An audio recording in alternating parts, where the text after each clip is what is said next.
You know, despite how inconsistent it is, I really like the Quake series. I mean, despite having multiple identity crises, each game has something about it that I like. Quake 1 not only has my favorite atmosphere, but also my favorite movement. I like the progression of Quake 2, how it actually felt like you were doing more objectives than just reaching the end of the level. Quake 3 easily has my favorite gameplay, as well as my favorite weapon lineup, and Quake 4 is fine. And then there's also the ones I haven't played, so I don't have an opinion on them. And despite multiplayer being the main focus of Quake 3, this always got me thinking of what would Quake 3 be like if it actually had a single player that was more in line with the other games. After doing some research, I found that Quake 3 actually has a surprising amount of single player content to go through. The main one that I want to talk about is Entity Plus, a mod created by Eraser around 2011 to 2012. The purpose of the mod being to expand the mapping capabilities of Quake 3, allowing for proper single-player oriented levels. Sounds good. So just how many maps were made for this thing? 9 maps. Only 9 maps were ever made for this, with 7 of them actually being made by the mod's creator. Well, let's talk about them. The first map is Temple Escape, which is a modified version of the Temple of Retribution from the base game, and it's the map that comes packaged with the mod. It's meant as more of a tutorial map to get you used to how Entity Plus works. The first major gameplay change we'll notice is that pressing tab will now show us this Quake 2-esque status screen, showing our primary and secondary objectives, the score, as well as how many times you died. Also, just like in Quake 2, an icon will appear letting us know whenever our objectives update. Some other changes include Overheal no longer decaying over time, although strangely armor will still do that. Dying will also have you drop a backpack item that, when collected, will give you all of your weapons back. Although, if you're really unlucky, it is actually possible for the backpack to get stuck in places where you can't reach it. Additionally, you'll also respawn at a designated checkpoint if the map has any. Going back to the map itself, it uses the hallway followed by arena design. You know how it is. You enter a room, pick up a weapon, it spawns a bunch of enemies, that sort of thing. There is also a secret in here, however it's really easy to miss since it requires you to punch the floor in order to find it. After pressing a button, it opens up the lower half of the map, allowing us to go get the red key. It's also down here where we also find another new pickup, light armor. It just gives you 25 armor points, nothing special. After fighting off some more enemies, we open up that wall we saw at the start of the map, and after pressing 4 buttons, we have one last fight against Klesk, who's armed with a rocket launcher. Defeating him will drain the lava at the bottom of the arena, which reveals a secret room that ends the map. It's also here we get to see how the scoring works, which ranks you on 5 different categories. Carnage is based on how much damage you've done, not kills. Accuracy is self-explanatory. Skill bonus is dependent on which difficulty you played on, with higher ones giving you more points. Secrets found, and you'll lose points depending on how many times you died. Now that we've got the basics of how Entity Plus works out of the way, let's go over the other maps in the collection. Carmack Fortress is next, and is also one of the 2 maps that wasn't made by the mod's creator, and instead was made by Decker. It's also the first custom map made for Entity Plus. It's pretty good for a first map. It even has voice acting. Next domain. We call it the Carmack Fortress. Your mission is to enter the Carmack Fortress and destroy all enemies within. The premise of this is that a Dr. Carmack stole some UAC research after going rogue, and we gotta stop him before he does anything bad with it. After fighting some orbs and breaking in through the skylight, we enter a lobby with 3 different doors with an elevator in the middle. Each door with a light above it has a different opponent behind it. We need to defeat all 3 of them before we can move on. The opponents are Anarchy, Grunt, and Biker. Defeating them will cause a wall to open where you press a button, which opens a set of bars in the main room, where you press another button, which opens some more bars on the elevator. Kinda makes the second button seem a bit redundant, but alright. Oh yeah, and defeating them will also give you the weapon they were using. Once they're all defeated, we take the elevator up to the 2nd floor and face off against 2 more opponents. The 4th opponent is Phobos, who, according to the voice on our radio, is a clone of us from 10 years ago. Which means, unless you're playing as Doom Guy, or Crash, this wouldn't really make a lot of sense. Phobos is pretty annoying. He'll teleport across 3 different platforms pretty inconsistently. He's not difficult or anything, even if he is armed with a plasma gun. The 5th opponent is Ranger, who is apparently a clone of us from 5 years ago. Okay, sure. He's a lot easier compared to Phobos, even if he is using a lightning gun. Once that's done, we come across a lift that won't work, forcing us to take this ladder. Also, pro tip, jump off the right of this lift to go get this mega health. After climbing up some ladders, we're then shown 2 different vents we can go down. The first one contains seemingly nothing until we punch a wall, revealing a single armor shard. The other one takes us through a brief maze, which leads us to the next section where we have to fight Uriel, which is then followed up by a simultaneous fight against Zero and Visor. Hey, you there? Near the end, there's these falling platforms you have to deal with. The timing on them is really precise. There's very little room for error. We have to get this red key card, although there's also this red armor you could go for on the left. Just remember that if you fall after grabbing it, you'll lose it, so it's really not worth it in my opinion. Once that's done, we end up in the final arena where we fight off against, oh hey, it's Klesk again. Or, no, wait, that's supposed to be Dr. Carmack, who has mutated and now we have to kill him according to the voice on our radio. This fight is pretty difficult since he has the BFG 10K, pretty much meaning that the only viable strategy is to hide behind these boxes and snipe him with the railgun. After killing him with a direct rocket, we're told that the world is saved and that's it. You know, for a first map made with Entity Plus, it's pretty solid. I don't really have any critiques with it. Moving on, next up we have Survival. It's a pretty simple map in premise. You're given 5 lives and all you gotta do is survive as many waves as possible, with each wave giving the enemies stronger weapons. My only issue with this map is that there aren't any health or armor pickups. While this isn't really a huge issue in the early waves, it becomes more of a problem once the map starts introducing enemies with rocket launchers and railguns. This pretty much just resorts to camping inside of the church for the latter waves, which isn't really fun. This also means that the only way to get your health back is through dying. And because you always respawn in this field here, it's possible for stuff like this to happen.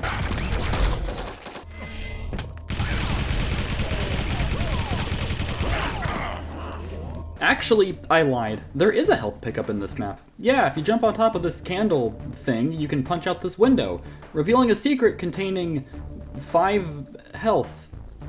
And no, it doesn't respawn. Once you survive 6 waves, one of these cages will open and give you a new weapon. After 15 waves, it'll loop back to wave 1 and tell you to try it on a higher difficulty. So while I like the idea of Survival, I feel its execution could be a bit better. Because it has some pretty cool ideas in it, like the breakable glass from earlier, but it also has these exploding barrels, but even then they take way too many shots to explode. Next up, we have a remake of the first floor from Wolfenstein 3D. For this map, I tried to see if anyone had made a model of BJ Blazkowicz that I could use, but all I could find was this. Just roll with it. What's cool about this map is that it uses custom models for the guards, and even the dogs, as strange as that may look. It even has functional treasure pickups as well. Other than that, it's a very faithful recreation, even down to all the secrets. And while some of the world details do look a little crude, personally, I don't mind it very much. Also, the secret exit elevator actually shows it moving down, which is pretty surreal to see. So yeah, overall, good remake. Shipyard 17 Boss Battle Edition is the other map not made by a racer, and was instead made by Martinus back in 2013. This map is pretty similar to Survival in concept, only now we're up against a series of, well, bosses that get progressively stronger. You're also given 8 lives instead of 5, there's actual health and armor pickups, so basically it's Quake 3 being Quake 3. That's not to say there are some cool features of this map, such as actually telling you who your next opponent is and even giving you a random power-up about every minute. So while all this is neat, unfortunately it's not very interesting to talk about. The most interesting thing that happened to me on this map is that I actually got my backpack stuck on the jump pad that takes you over to the titular ship of the map. So yeah, solid map overall, even if there wasn't much to talk about. Next up, we have Duck Hunt. You know, out of all the games to remake in Quake 3, Duck Hunt wouldn't be the first game to come to mind, but hey, it's a pleasant surprise. There's 3 versions you can choose from: Classic, Doom, and Cyber. The goal is that you're given 60 seconds to shoot as many ducks as you can. The latter 2 versions do have some cool details of their own, like the Doom one has you shooting demons, aka Klesk again, and the Hell Knight that replaces the dog will even shoot a fireball at you. The Cyber one introduces 2 niche features of Entity Plus, the first being that you can change the look of the status screen, albeit it's the only map to make use of this feature. The other being that it forces you to use a player model, in this case it's Slash. So these final 3 maps that I saved are easily the most in-depth compared to the rest of the collection, which are Testing Procedures, Dissent Breach, and Dimension of Evil. Testing Procedures is the first of the 3 maps and was released back in 2013. The premise of this one is that we're playing as some kind of cyborg, aka Ranger, and after being woken in our stasis tube, we're told by a robotic voice that we're at the Focal Science facility, and that we're being trained into being an arena gladiator. In case you couldn't tell, this whole thing is very Portal influenced.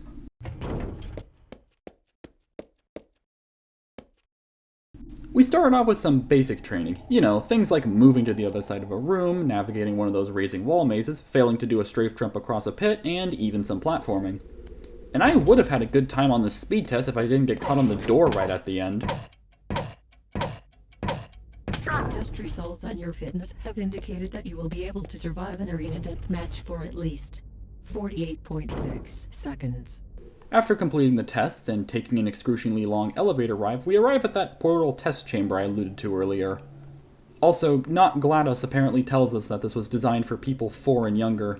There's even a message from our Ratman here. Finally, we're given a gun and are able to move on to the shooting test, and it's actually here where I have my only issue with the map. What's supposed to happen for this first test is that targets will constantly appear and you have to shoot them. However, they never appeared for me and I'm not entirely sure why. It could be because I'm using a newer version of Entity Plus, but who knows. Thankfully, you can just no-clip past the door and the rest of the tests will work just fine.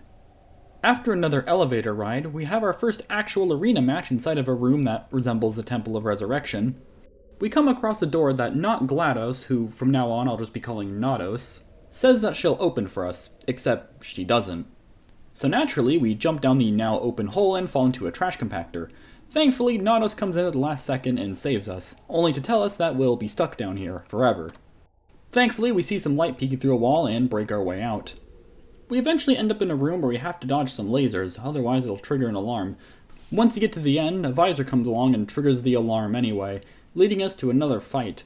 This time there's a rocket turret in the center of the room that you have to focus on avoiding as well. From here we begin our escape from Focal Science, having to fight clones and guards while Nados taunts us, as you would expect. Do you realize you have no hope of escaping alive, do you?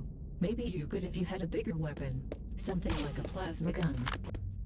On second thought, no, a plasma gun wouldn't help either. Eventually we reach this big room with a bigger door that needs a keycard. From here on out there's really not much to talk about, as it's more just the same. Room, followed by bigger room where we fight some enemies. One part I do want to mention, however, is this crate room, as there's actually a pretty important secret here. If you can traverse along the top of these crates, you can find a secret green keycard along with a random dopefish mention. However, this first jump to get on top of the crate is unnecessarily difficult. Like, you think you could just jump up there, but you'll always fall short. I've gotten up here before with a strafe jump, but I couldn't recreate it for this video, unfortunately. The only other notable thing that happens here is that we have our first big fight against a group of Sorlags.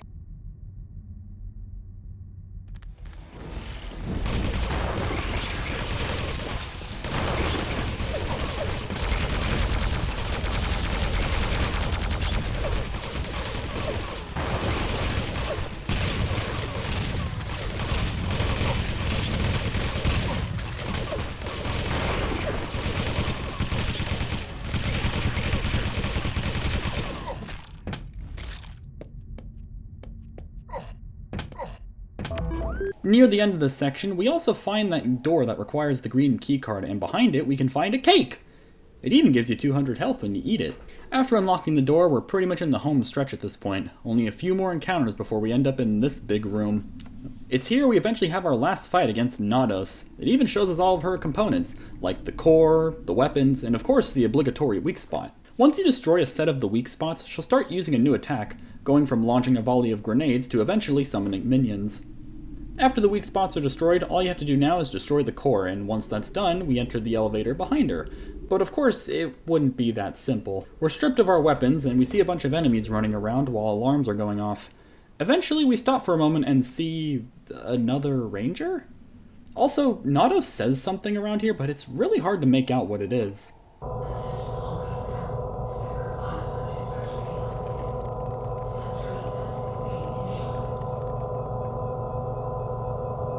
Eventually, we're stopped at a sort of checkpoint before being scanned, after which we're then given a new objective. Obedience is required, returning to cryosleep. And just like that, we end up back to where we started before we're then put to sleep. And that's testing procedures. Overall, I really like this map. It's one of the better examples of what could be done with Entity Plus. Not to knock the other ones or anything, it's just that this one plays like an actual level you progress through and not a glorified boss rush. Dissent Breach is next and was made in 2018. This one starts with an opening cutscene explaining how monks used to worship demons from the underworld. They created some kind of portals to try to interact with them, only for the demons to then use them and enter our world. We're part of a cleanup crew meant to contain the demons, aka we're playing as Phobos in this one. Something that is kind of funny about this cutscene is that these images are actually a part of the map. This also takes place on a modified version of another map made by a racer called House of Dissent. At least for the first half it is. As for the map itself, we start by blowing up a door and then having another encounter with Klesk, again. The goal of this first part of the map is to place down this mortar in order to blow open this tower, allowing us to descend. And after falling into the sewer, we're introduced to a new enemy. Giant enemy spiders! With mounted machine guns. A majority of this map takes place in a sewer, but what is impressive is that this all takes place on one map, unlike testing procedures, which was split into multiple maps. There's also a bit of backtracking we have to do, involving having to get a key card in order to then get another key card, and there's also a new enemy down here, but I don't really know what it is, and also it died in one hit, so... The goal of this part is to get this crane to drop a box so that we can use it to cross over this acid spill. And it's from here where the map does get more interesting. After taking this demonic-looking portal, we're taken to this hellish-looking meat world. And after going through another portal, we're met with this, thing, called the Master Entity, apparently.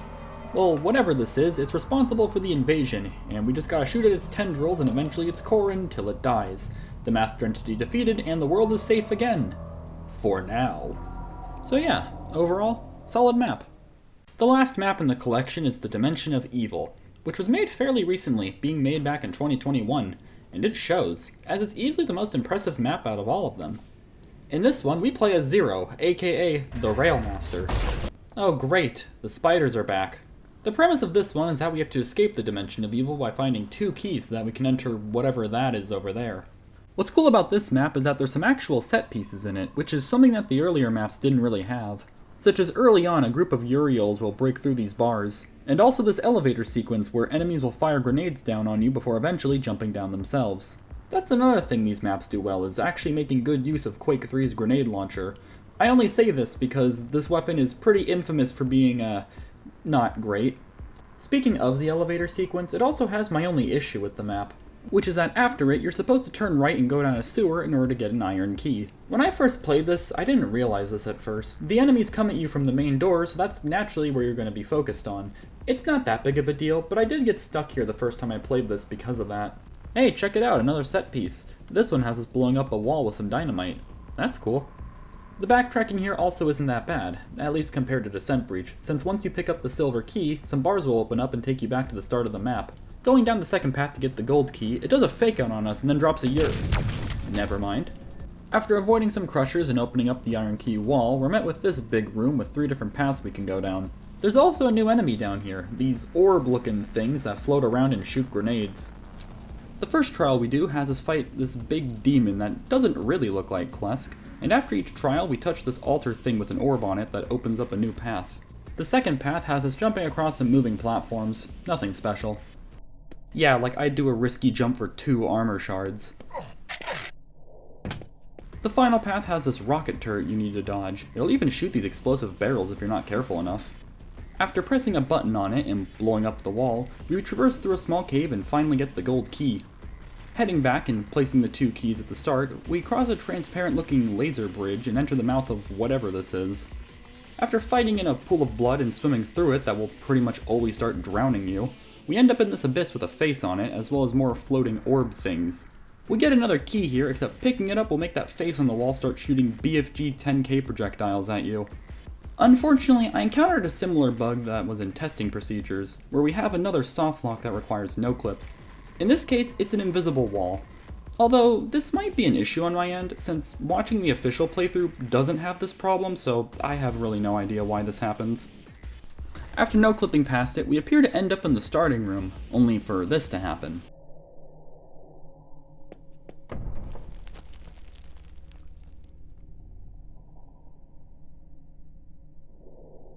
It's here where things start to become a lot more abstract, as you now have to navigate a series of blood trails in order to reach the end. It's also here we hear a voice tell us something very ominous. I can't wait to drink your blood. It was also around here where I accidentally mistimed a jump and it didn't give me my backpack properly, so I had to cheat and give myself all my weapons back. After activating the final set of totems and going in a hole, we face off against the final boss, a giant bones with flaming eyes. He'll shoot BFG 10K projectiles at us, and the way to defeat him is to stand behind these flesh pillows until he destroys them with it. He'll also spawn enemies as well, including that demon we fought earlier, so you'll have to manage them as well. What's nice too about this area is that there's actually respawning health, armor, and ammo. making this fight a lot more manageable. Once you destroy the remaining pillars, his organs will explode, killing him and thus ending the map. Overall, this is easily the best map out of the collection. It's the best looking, has good gameplay and map design, and is just overall very high quality. So while that may be it for Entity Plus, there is still some additional single-player content I found that wasn't made with Entity Plus, but I still feel like I should go over. This one is called The Edge of Forever and was made by Simon O.C. back in 2010. That name might sound familiar to some of you, and that's because he also made Arcane Dimensions for Quake 1. To play this map, you just have to load it through the console. The premise is that we're in some kind of library atop a cloudy mountain. Our goal is to press 10 skull switches to fill up this skull-o-meter and open up the exit. It's a fairly simple puzzle map where you either have to press buttons or shoot more buttons. The puzzles themselves aren't too difficult to figure out, and same goes for the skull switches, never really being too hard to find. Although, a few of these buttons you need to shoot are a little hard to find, since they aren't always lit up very well. Once the skull-o-meter is filled up, the grate at the start will disappear, and then you fall into a cave, and then the map ends. And while it does say to be continued, I'm pretty sure a follow-up map was never made. So, overall, while it's a very simple map, it's still pretty good. I really like the atmosphere it has. It even has voice acting, too. I have watched your progress for all these many years. I have awaited your coming, and the time of challenge nears. Outpost is a total conversion mod made by the user Fusion back in 2003. Unfortunately, it was cancelled, and because of that, only a demo exists. There is support for an up to 8-player co-op, but unfortunately I couldn't figure out how to get it working. It also has a fair share of new controls and features, such as being able to drop health and armor for your friends to pick up, and playing on higher difficulties will even add the stamina bar, which is, yeah, no thanks. We start off inside the titular outpost and we suddenly hear a crash outside. We hook up with Major, who tells us it was a supply ship and that we should go see if there are any survivors. Pretty standard stuff. Heading over to the armory to pick up our weapons, instead of a melee weapon, we're given a plasma pistol, which is pretty much just Quake 2's blaster. After leaving the outpost, we're taken to this canyon area. Not much really happens here. We just kinda snake around the layout and fight off these occasional worm things. Things do start to pick up once we find that supply ship. Unfortunately, no one survived. All of a sudden, we're jumped by some enemies who kinda look like, well, you know. They're a bit more of a challenge compared to the worms since they move faster and take more than 2 hits to go down. And I would have made it through this section unharmed if I didn't accidentally fall into this acid pool near the end. But this does let me show off a cool detail in which the player's skin will actually change depending on how much damage you've taken. Returning to the outpost shows that it's clear that the invasion must have gotten here too, as it's completely dark and there's no survivors. What's also eerie is that there's no ambience here either. It's dead silent.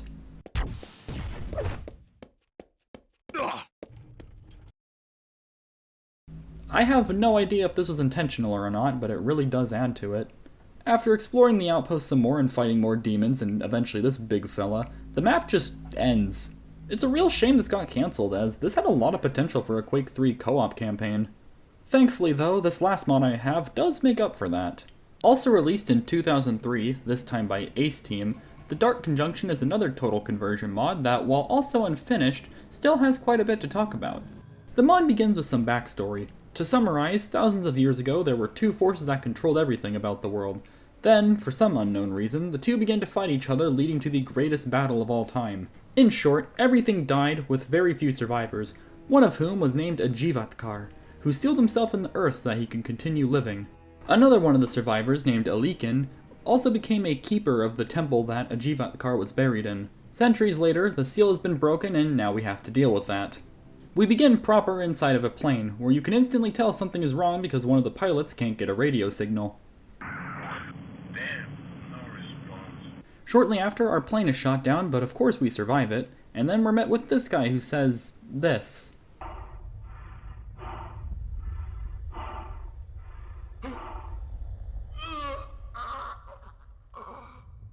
We're saved. A man from the stars has come to save us.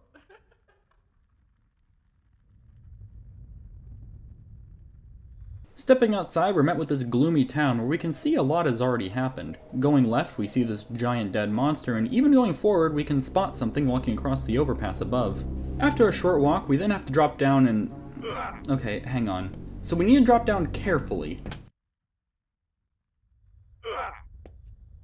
Okay, I forgot. You have to crouch, otherwise you'll bump into the ledge above. Suddenly, we're attacked by that thing we saw walking across the overpass from earlier, and we're given no choice but to run past it. We also come across a mirror where we can get a good look at our protagonist. He doesn't have a name as far as I know. Something amusing I do want to show here is that one of the things that was kept in from Quake 3 is the taunt button. Pressing it here will make him do this.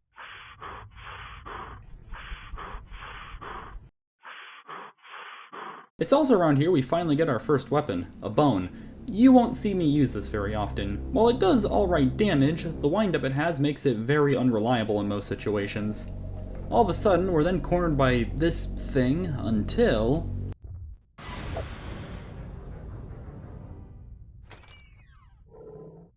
We'll be seeing him later.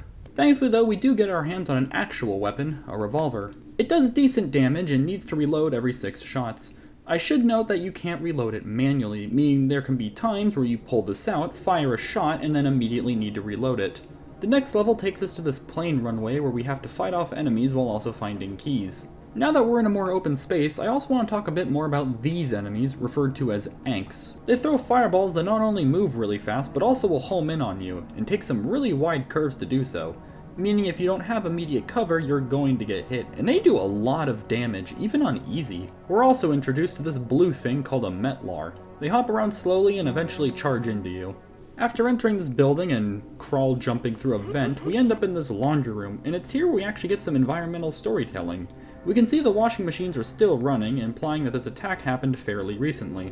Cool detail. After dropping down this hole, we end up in a sewer, where the goal is to open this door on the right in order to continue. Nothing really interesting happens down here until around the halfway mark where this happens.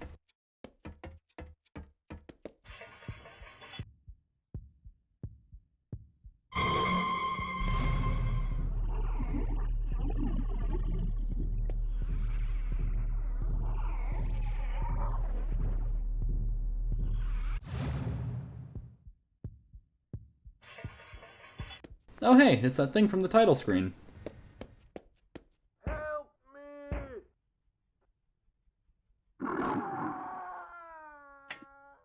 After pressing a button to open a gate, we get our second weapon here, the Trigun, a triple-barreled shotgun. It can't even one-shot an enemy. Or can it? Something that I only really noticed up until this point on my first playthrough is that there's actually headshot damage. You can't really tell because there isn't any visual indication of it. Exiting the sewer, we have our first boss fight against this big demon called a Hulk and 2 Metlars. It's not too difficult. Just make sure to jump every time he does this stomp attack since it'll slow you down by a lot. After exiting the sewer, we end up in this small town where we witness an enemy getting gunned down by a plane. After which, we end up in a temple, which is the same one that was mentioned in the intro, and it's around here we also get another vision.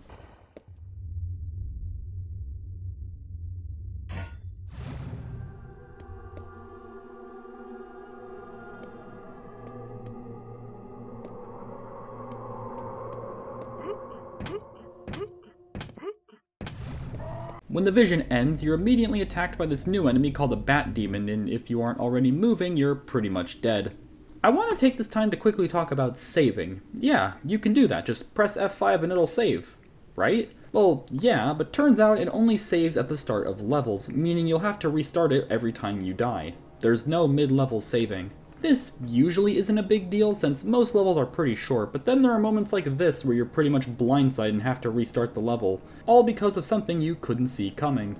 Granted, this is the only time this happens, so it's not that big of a deal, but still. As for that new enemy, it flies around but will fall to the ground whenever you damage it, and unlike the Anks, its fireballs don't home in on you. Entering this house, we drop down to another area, enter a vent, and end up in the next level, and it's here we get our final weapon, an MG42. It fires quickly, deals a lot of damage, and also it shakes the screen a lot with recoil. Something else you might notice is how this weapon takes up 2 slots on the weapon selector, leaving 1 slot open. My guess is that there might have been some kind of inventory system where weapons would take up different slots, but who knows. We eventually come across this lighthouse where, upon reaching the top, another cutscene plays out.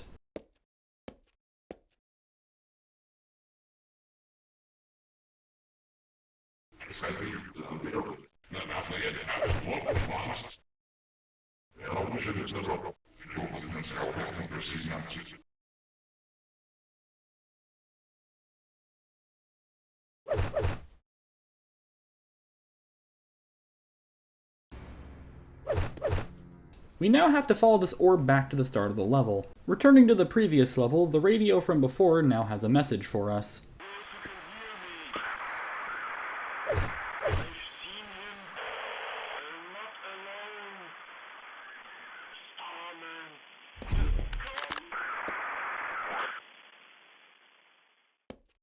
In case it wasn't obvious, this is supposed to be that same guy from the intro who called us the Man from the Stars. We go outside and see a battle happening, as well as the third appearance of a Hulk. As we backtrack, we can also see that the temple from before is completely destroyed. The orb leads us to that big door we saw at the start of this level and lets us in. Not much really happens from here on out, aside from being jump scared by a corpse on a toilet. Eventually, we board a ship that takes us to the final level. Upon starting, we briefly see that title screen thing, and it's clear that we're not alone here, as we can hear something in the water.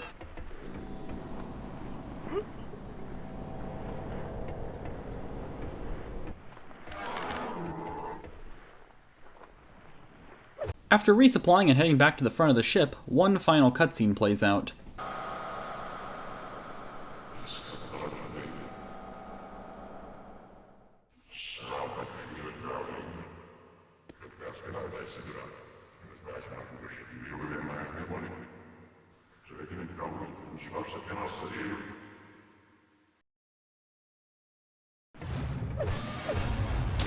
We face off against the final boss of the mod, called the Sea Lord. It's not difficult at first, just keep strafing back and forth and shooting at it. You will have to jump occasionally since it does have that stomp attack that the Hulk uses. However, what makes this fight kinda frustrating is this attack where it leans its head back and shoots a fireball that not only moves really fast, but also if it hits you, it's a guaranteed instant death, no matter how much health you have. And remember, every time you die, you have to redo the opening sequence. I gave this fight about 3 honest attempts before eventually just, well...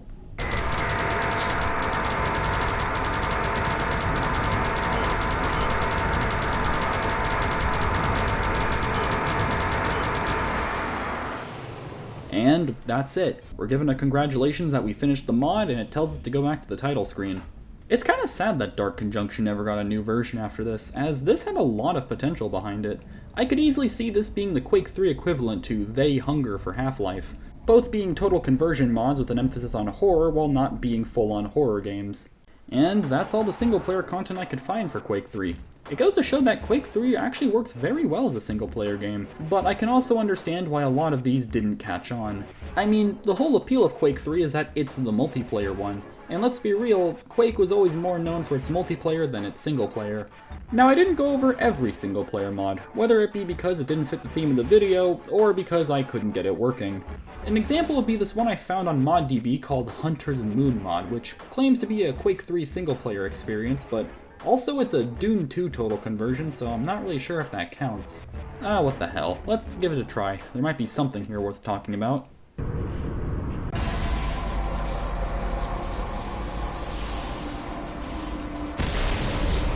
Well hey, this actually looks pretty polished. Let's see what the actual game is like. Yeah, this is definitely a bit much for what's supposed to be level 1.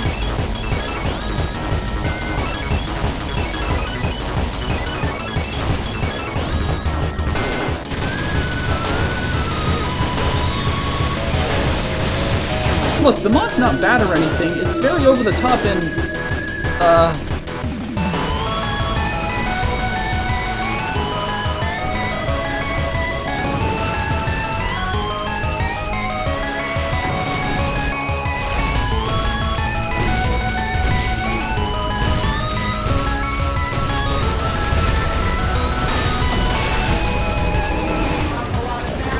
yeah, I don't need to go in depth with this mod. I mean, the footage you're looking at should really paint a good picture of what it's like. It's just so